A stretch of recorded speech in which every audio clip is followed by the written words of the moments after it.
तैमूर की जिंदगी का सबसे बड़ा धोखा आखिरकार खुलकर उसके सामने आ जाता है।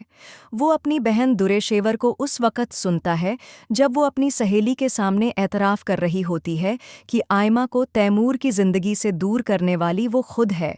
वो ये भी कहती है कि उसने इतनी रुकावटें डालीं कि आयमा मजबूर होकर देश छोड़ गई। दुर-ए-शेवर अपनी बातों में ये इरादा भी ज़ाहिर करती है कि वो हर सूरत तैमूर की दूसरी शादी कराएगी, ताकि आयमा की वापसी के सारे रास्ते हमेशा के लिए बंद हो जाएं। असल हकीकत ये थी कि दुर-ए-शेवर ने कभी इस रिश्ते को दिल से तस्लीम ही नहीं किया था। शुरू से ही उसे आयमा नापसंद थी और तैमूर की शादी उसे खटकती रहती थी।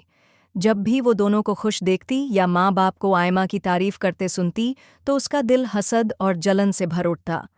ये सब सुनकर तैमूर की दुनिया हिल कर रह जाती है।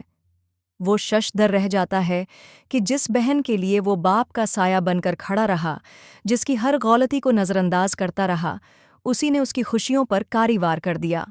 उसी लम्हे तैमूर को शिद्दत से अपनी गलती का एहसास होता है कि उसने अपनी बीवी पर भरोसा नहीं किया, हालांकि आयमा उसके बच्चे की माँ बनने वाली थी। माँ की नसीहतें भी याद आती हैं कि बेटे, दुर-ए-शेवर की बातों में मत आना, मगर तैमूर ने एक न सुनी। अब गुस्से और पछतावे में वो अपनी बहन को कहता है, काश ऐसी बहन किसी को न मिले। मैंने तुम्हें हमेशा बेटी का दर्जा दिया, लेकिन तुमने मेरे घर का चिराग बुझा दिया। तुम्हारी बातों में आकर मैंने अपनी बीवी और अपने आने वाले बच्चे को दुख दिया। माँ की नसीहत को ठुकराया, आयमा पर शक किया और उसकी हर सच्ची बात को झुठलाया। आज तुम नहीं, मैं खुद को कसूरवार समझता हूँ कि बीवी और बच्चे का सहारा न बन सका। आयमा देश छोड़ गई और तुमने मुझे इस काबिल भी न छोड़ा कि मैं उससे माफ़ी मांग सकूं। दुर-ए-शेवर अपनी सफाई पेश करने लगती है, लेकिन तैमूर दो टूक कह देता है, अब मैं तुम्हें पहचान चुका हूँ। तुम्हारा चेहरा और तुम्हारा जहर भरा दिल सब सामने आ गया। पहले बाप के लिए तुम्हारी मौत थी, अब भाई भी तुम्हारे लिए मर गया। बहनें भाई का मान होती हैं, लेकिन तुमने बहन जैसे मुकद्दस रिश्ते को भी दागदार कर दिया। उसके बाद तैमूर वलीद के पास जाता है।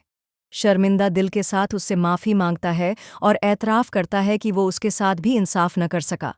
तैमूर अहद करता है कि वो आयमा से माफ़ी मांगेगा और उसे वापस अपनी ज़िंदगी में लाएगा, लेकिन अब इस सफ़र में दुर-ए-शेवर की कोई जगह बाकी नहीं रही।